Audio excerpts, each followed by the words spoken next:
श्री शिवाय नमस्तुभ्यम। श्रावण मास महात्म्य 15वां अध्याय। सुपोदन षष्ठी व्रत तथा अर्क विवाह विधि।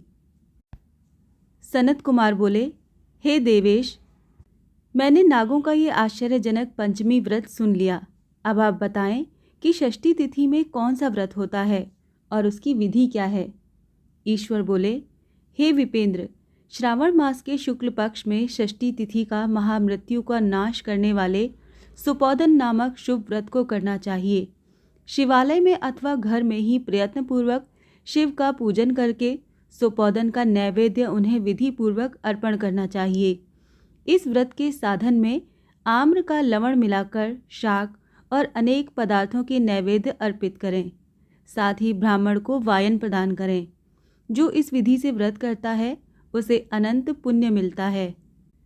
इस प्रकरण में लोग एक प्राचीन कहानी सुनाते हैं जो इस प्रकार से है। प्राचीन समय में रोहित नाम का एक राजा था। काफ़ी समय बीतने के बाद भी उसे पुत्र रत्न की प्राप्ति नहीं हुई। तब पुत्र की अभिलाषा में उस राजा ने अत्यंत कठोर तप किया। ब्रह्मा जी ने राजा से कहा, तुम्हारे प्रारब्ध में पुत्र नहीं है। तब भी पुत्र की लालसा में वो राजा अपनी तपस्या से जरा भी विचलित नहीं हुआ। इसके बाद राजा तपस्या करते करते संकटग्रस्त हो गए। तब ब्रह्मा जी पुनः प्रकट हुए और कहने लगे, मैंने आपको पुत्र का वर तो दे दिया है, लेकिन आपका ये पुत्र अल्पायु होगा। तब राजा तथा उनकी पत्नी ने विचार किया कि इससे रानी का बांझपन तो दूर हो जाएगा, संतानहीनता की निंदा नहीं होगी। कुछ समय बीत जाने के बाद ब्रह्मा जी के वरदान से उन्हें पुत्र प्राप्ति हुई। राजा ने विधि पूर्वक उसके जात कर्म आदि सभी संस्कार किए।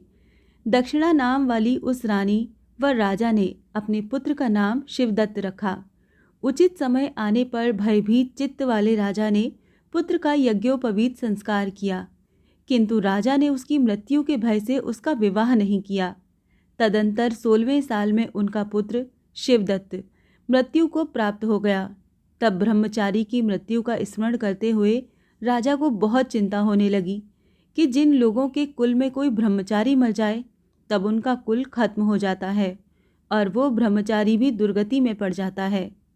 सनत कुमार बोले, हे देवादिदेव, हे जगन्नाथ, इसके दोष निवारण का उपाय है या नहीं? यदि उपाय है तो अभी बताएं, जिससे दोष की शांति हो सके। ईश्वर बोले, यदि कोई स्नातक अथवा ब्रह्मचारी मर जाए तो अर्क विधि से उसका विवाह कर देना चाहिए। इसके बाद उन दोनों ब्रह्मचारी तथा आग को परस्पर संयुक्त कर देना चाहिए। अब अर्क विवाह की विधि कहते हैं। मृतक का गोत्र नाम आदि लेकर देशकाल का उच्चारण करते करते कहें कि मैं व्रत ब्रह्मचारी के दोष निवारण हेतु वैसर्गिक व्रत करता हूँ।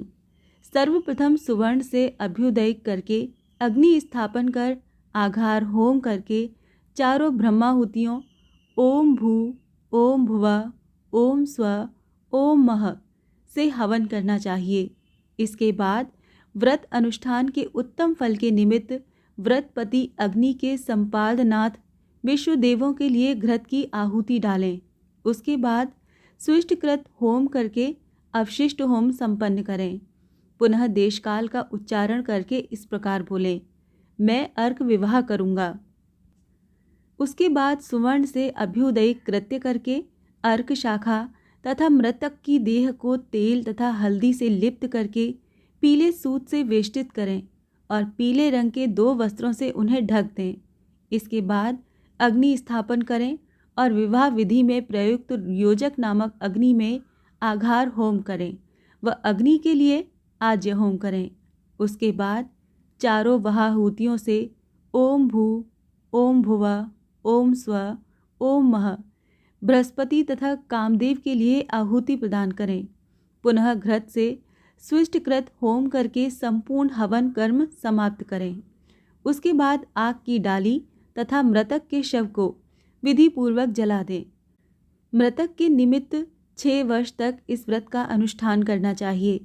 इस अवसर पर 30 ब्रह्मचारियों को नवीन कौपीन वस्त्र प्रदान करने चाहिए और हस्त प्रमाण अथवा कान तक लंबाई वाले दंड तथा कृष्ण मृग चर्म में प्रदान करने चाहिए। उन्हें चरण पादुका, छत्र, माला, गोपी चंदन, प्रवालमणि की माला तथा अनेक आभूषण समर्पित करने चाहिए। इस विधान से व्रत करने पर कोई भी विघ्न नहीं होता। ईश्वर बोले। ब्राह्मणों से ये सुनकर राजा ने मन में विचार किया कि ये अर्क विवाह तो मुझे गौण प्रतीत होता है, मुख्य नहीं, क्योंकि कोई भी व्यक्ति मरे हुए को अपनी कन्या नहीं देता है। मैं राजा हूँ, अतः मैं उस व्यक्ति को अनेक रत्न या धन दूंगा जो कोई भी इसकी वधू के रूप में अपनी कन्या प्रदान करेगा। उस नगर में एक ब्राह्मण था। उस समय वो किसी दूसरे नगर में गया हुआ था। उसकी एक सुंदर पुत्री थी जिसकी माता की मृत्यु पहले ही हो चुकी थी। ब्राह्मण की दूसरी भी पत्नी थी जो ब्राह्मण की पुत्री के प्रति बुरे विचार रखती थी तथा दुष्ट मन वाली थी। कन्या 10 वर्ष की तथा दीन थी और अपनी सौतेली माता के अधीन थी। अतः सौतेली माता ने द्वेष तथा अत्यधिक धन के लालच में 1 लाख मुद्रा लेकर उस कन्या को मृतक राजकुमार के लिए दे दिया। कन्या को लेकर राजा के लोग नदी के तट पर शमशान भूमि में राजकुमार के पास ले गए और शव के साथ उसका विवाह कर दिया। इसके बाद विधान पूर्वक शव के साथ कन्या का योग करके जब वो जलाने की तैयारी करने लगे तब उस कन्या ने कहा, हे सज्जनों, आप ये क्या कर रहे हैं? तब वो सभी दुखित मन से कहने लगे, हम लोग तुम्हारे इस पति को जला रहे हैं। इस पर भयभीत होकर बाल स्वभाव के कारण रोती हुई उस कन्या ने कहा, आप लोग मेरे पति को क्यों जला रहे हैं? मैं जलाने नहीं दूंगी। आप लोग सभी यहाँ से चले जाइए। मैं अकेली ही यहाँ बैठी रहूँगी और जब ये उठेंगे तब मैं अपने पति देव के साथ चली जाऊँगी। उसका हठ देखकर दया के कारण दीन चित्त वाले कुछ भाग्यवादी वृद्धजन सज्जन कहने लगे, अहो, होनहार भी क्या होता है, इसे कोई भी नहीं जान सकता। दीनों की रक्षा करने वाले तथा कृपालु भगवान न जाने क्या करेंगे। सौत की पुत्री का भाव रखने के कारण सौतेली माता ने इस कन्या को बेचा है, अतः संभव है कि भगवान इसके रक्षक हो जाएं। अतः हम लोग इस कन्या को और इस शव को नहीं जला सकते। इसीलिए सभी को अच्छा लगे तो हम लोगों को यहाँ से चले जाना चाहिए। परस्पर ऐसा निश्चय करके वो सब अपने घर को चले गए। बाल स्वभाव के कारण ये सब क्या है, इसे न जानती हुई भय से व्याकुल वो कन्या एकमात्र शिव तथा पार्वती का स्मरण करती रही। उस कन्या के स्मरण करने से सब कुछ जानने वाले तथा दया से पूर्ण हृदय वाले शिव पार्वती शीघ्र ही वहाँ आ गए। नंदी पर विराजमान उस तेज निधान शिव पार्वती को देखकर उन देवों को न जानती हुई भी उस कन्या ने पृथ्वी पर दंड की भांति पड़कर प्रणाम किया और तब उसे आश्वासन प्राप्त हुआ कि पति से तुम्हारे मिलने का समय अब आ गया है। तब कन्या ने कहा कि मेरे पति अब जीवित नहीं होंगे।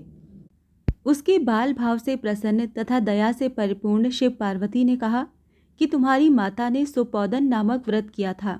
उस व्रत का फल संकल्प करके तुम अपने पति को प्रदान करो। तुम कहो कि मेरी माता के द्वारा जो सुपोदन नामक व्रत किया गया है उसके प्रभाव से मेरे पति जीवित हो जाएं। तब कन्या ने वैसा ही किया और उसके परिणाम स्वरूप शिवदत्त जीवित उठ खड़ा हो गया। उस कन्या को व्रत का उपदेश देकर शिव तथा पार्वती अंतर्ध्यान हो गए। तब शिवदत्त ने उस कन्या से पूछा, तुम कौन हो और मैं यहाँ कैसे आ गया हूँ? तब उस कन्या ने उसे वृतांत सुनाया और रात हो गई। प्रातः होने पर नदी के तट पर गए लोगों ने राजा को वापस आकर कहा, हे राजन, आपका पुत्र व पुत्रवधू नदी के तट पर स्थित हैं। विश्वस्त लोगों से ये बात सुनकर राजा बहुत खुश हुआ। वो हर्ष भेरी बजवाते हुए नदी के तट पर गया। सभी लोग प्रसन्न होकर राजा की प्रशंसा करने लगे। वो बोले, हे राजन, मृत्यु के घर गया हुआ आपका पुत्र लौट आया है। इस पर राजा पुत्रवधू की प्रशंसा करने लगे और बोले कि लोग मेरी प्रशंसा क्यों कर रहे हैं?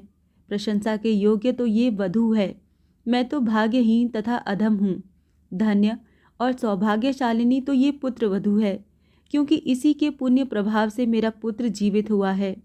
इस प्रकार अपनी पुत्रवधू की प्रशंसा करके राजा ने दान तथा सम्मान के साथ श्रेष्ठ ब्राह्मणों का पूजन किया और ग्राम से बाहर ले जाए गए मृत व्यक्ति के पुनः ग्राम में प्रवेश कराने संबंधित शांति की विधि को ब्राह्मणों के निर्देश पर विधि पूर्वक संपन्न किया। हे वत्स, इस प्रकार मैंने आपसे ये सुपोदन नामक व्रत कहा। इसे 5 वर्ष तक करने के अनंतर उद्यापन करना चाहिए।